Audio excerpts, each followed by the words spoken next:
While watching Pocahontas, I really like this scene. It's so beautiful to me. This part of the movie, and I searched it in Google, and it shows this image.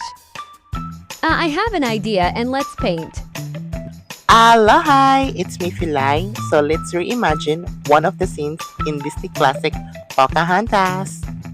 First, maglagay tayo ng white paint para yung sketch natin hindi masyadong makapal. Para smooth yung finish. Next, maglagay tayo ng color blue kasi blue yung background ni Pocahontas. Blue, blue, blue. So, life hack, use blue dryer para madaling matuyo. So, let's add the color skin tone ni Pocahontas at matagal ko to siyang na-achieve. 3 beses ko siyang in-attempt bago makuha ko yung desired color skin tone ni Pocahontas. So, let's add the color of her dress.